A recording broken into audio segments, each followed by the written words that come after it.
Welcome to Golden Ogre's Final Fantasy Beginner's Guide. Over the next couple of videos, I'm going to be guiding you through playing and beating this iconic RPG. But before I start, I want to discuss what you should expect from this series. First off, this is a beginner's guide, so I won't be going over advanced exploits like level up, stat maxing, building techniques, or exploiting certain bugs to make the game easier. There's a ton in this game that I won't cover, so expect an honest playthrough. I'll tell you which magic doesn't work and what the must-buys are for the most part. I won't overcomplicate the strategies either. Even though you'll see the majority of the game, I don't show random battles, selecting every chest, and every single step I take through the dungeons. I'll always make sure I show just enough to help you find your way. This is just a guide, it's not a let's play video. I want you to be able to watch each video, then go play the game for yourself using my advice. This game isn't hard at all, but I encourage every Final Fantasy fan to give this one a shot in its original form. Spoiler alert, each town will have people that tell you clues on what you need to do next, and I intend on making notes of that during the game. One last thing, I'll be pronouncing the towns, spells, and enemies based on the NES's localization. Before you start the game, whether it's continuing or new game, pay attention to the respawn rate. 1 is extremely slow, and 8 is really fast. I tend to keep it on 8 because I don't really need to pay attention to what's going on during the battles, but you might want to choose 6 or 7. Anything less than that's going to be really too slow, and the battles already take a long time. Alright, let's get started. First off, one of the coolest things about Final Fantasy is the ability to create your own party with any combination of characters, including duplicates. Since this is a beginner's guide, I'm going to choose Fighter, Black Belt, White Mage, and Black Mage. Feel free to choose a different party lineup, just keep in mind that I won't always cover what weapons and armor are best for the Thief and the Red Mage. Alright, first things first, we only have 400 gold and nobody has any equipment or magic, so let's go shopping.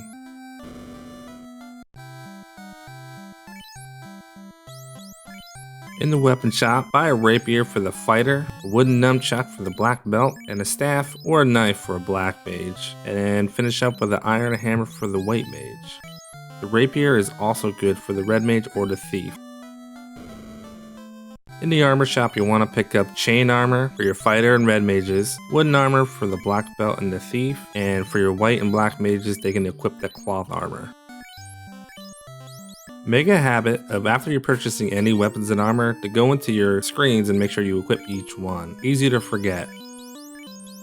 Now you end up with about 200 gold left, so pick up a cure from the white magic shop and save at least 30 gold so you can save before you leave the town. This is how you save until you start buying tents, cabins, and houses. Many magic spells don't work well in this game, but Cure isn't one of them. You'll want to come back and buy Harm, which works really well against groups of undead enemies.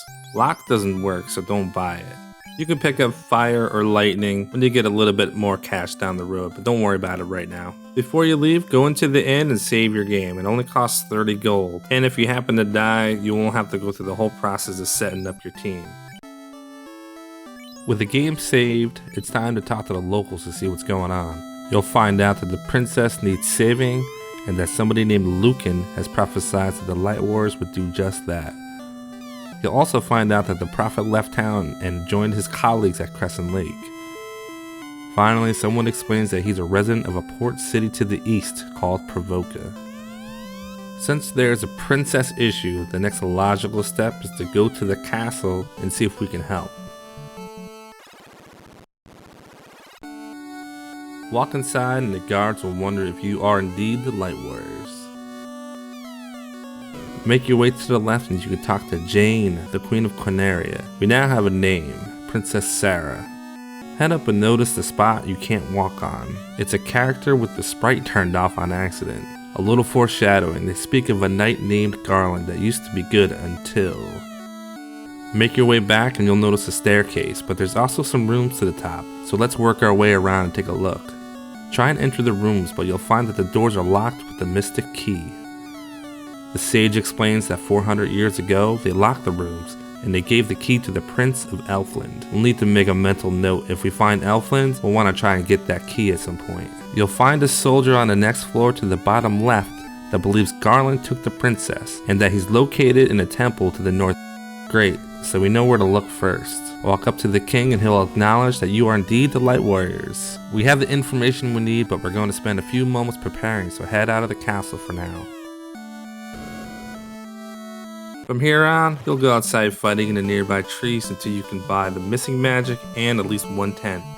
Do this until you're about level 3 and you should have enough to buy everything you need. Once you're ready, it's time to save the princess. From Conaria, start heading north until you reach the Temple of Fiends. Use the tent to save your game before you enter.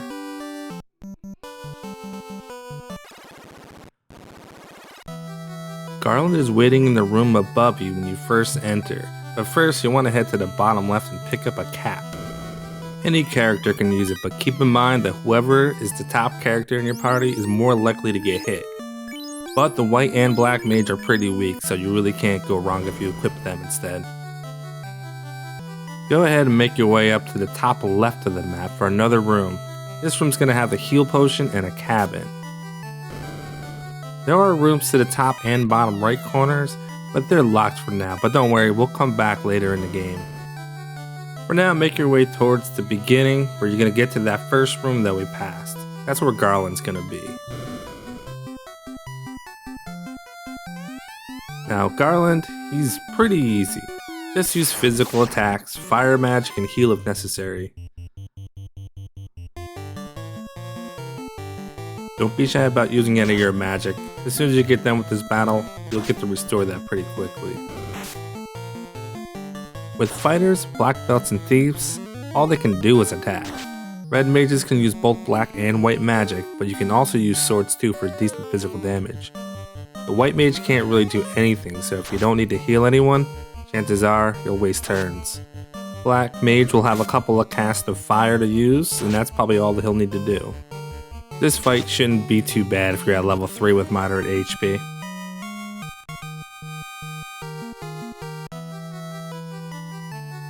After the battle, talk to the princess and she'll warp you back to the castle. Talk to the king and he'll order a bridge to be built for you.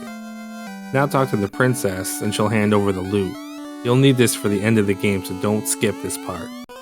You'll also notice a lot of talk about the 4 orbs, and that appears to be your main objective, but more on that later.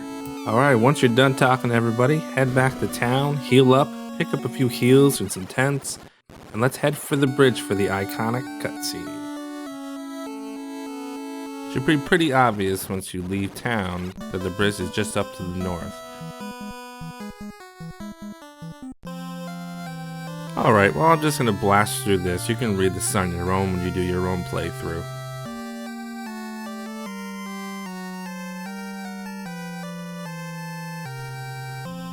With the bridge newly built, we already know that there's a town to the east called Provoca. So that's going to be our main goal. But before we go there, there's actually one place we want to hit on the way there, just to the north, Matoya's Cave. If you talk to one of the brooms, you'll notice that if you read it backwards, it says push B select. Do this anywhere on the world map and you'll get a very convenient map that tells you exactly where you are and gives you hints to where maybe the next town might be. In the room above, you can collect a couple of heal potions and a pure. Talking to Matoya reveals that someone took her crystal and she can't see without it. If we find it, we'll come back and help her out. With that out of the way, let's get back on track and head east to Provoca. On your way there are a lot of really tough enemies, so you're going to have to choose to either fight them for the gold and experience, or run away from them, just to make it to the town safely.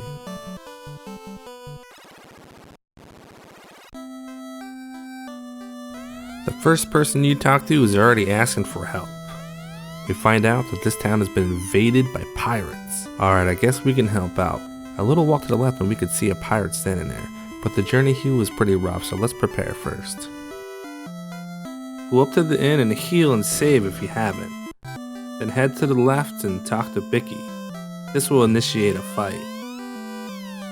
There's 9 pirates, but they only have 6 hit points, so this is a pretty easy battle. Just don't forget to spread your attack out. If you kill an enemy with one character and another character selected that same enemy, he won't attack the next available enemy, he'll just miss. If you made it this far, you probably already figured that out.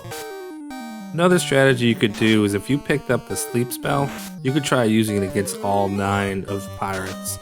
You'll get about half of them to fall asleep, so it might help prevent you from losing too much HP. Other than that, just keep using physical attacks, spread them out between all the different pirates. You can go ahead and use up more lightning spells from your black mage, and eventually they'll all be dead. You'll also want to keep an eye on your HP, especially for your black mage and your white mage. They can take a lot of hits really fast, and before you know it, they might end up dead before you finish the battle.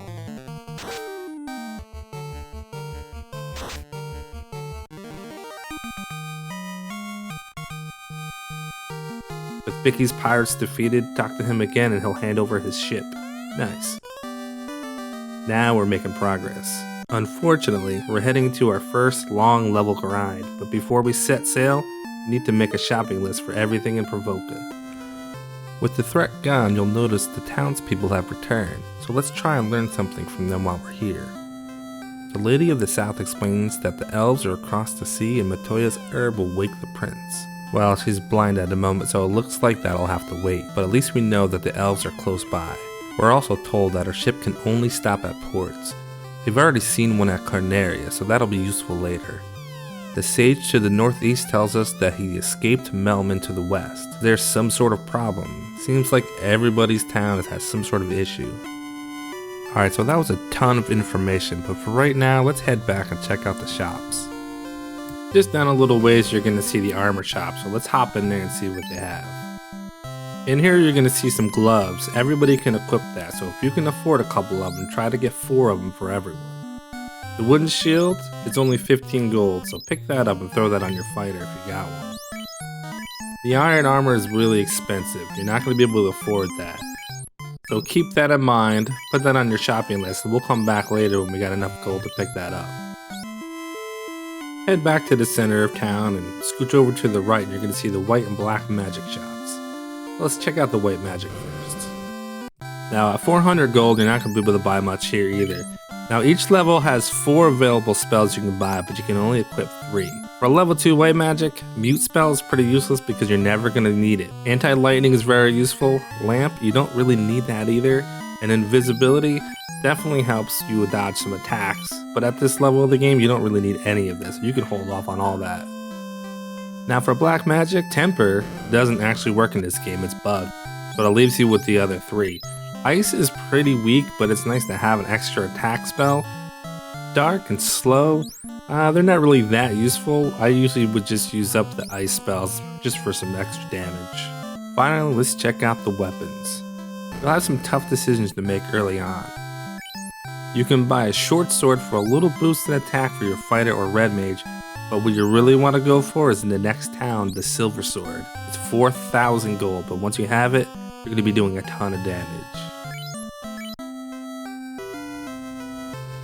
With the ship waiting for you outside, it's time to prepare for the next town, but before you head straight there, you may want to grind a little bit first. You can hang out just around Provoca for some better experience, or you could sail back to Carnaria and grind near the waters using Carnaria as a cheap way to heal and save. If you are level 5 already, you could just head to your next town, Elfland, but just keep in mind that the enemies are a lot tougher and the inn is about 100 gold. Not only that, a lot of the enemies down there will poison you, so you'll need extra money to buy pure potions to be able to cure that. If you've ever heard of the Peninsula of Power, it's a 2-sprite area that has enemies from the land just north of it. I'm not a big fan of this honestly, but if you're curious, head east then north from Provoca. Walk back and forth on the last 2 squares and make sure you have a stockpile of tents so you can save. If you can manage a few wins, you can level up real fast and earn a ton of gold quickly, but you'll also die a lot too. I've never used this to level up, but it's there if you want to give it a go. I'm going to go the more traditional route. The silver sword is 4,000 gold, so that's my first goal and it should be yours too. Alternatively, you could opt to buy level 3 magic like Fire 2 and Lightning 2, which attack all enemies, but at level 5, you only get 1 magic point, so you'll be hitting the inn after every cast to restore it, with only 2 casts at level 6. Whatever you decide is up to you. Coming up in the next chapter of the guide, we'll be using our ship to reach the next town, Elfland. If you're enjoying the start of this series, let me know in the comments, and be sure to subscribe to the channel. Thanks for watching, and I'll see you in Elfland.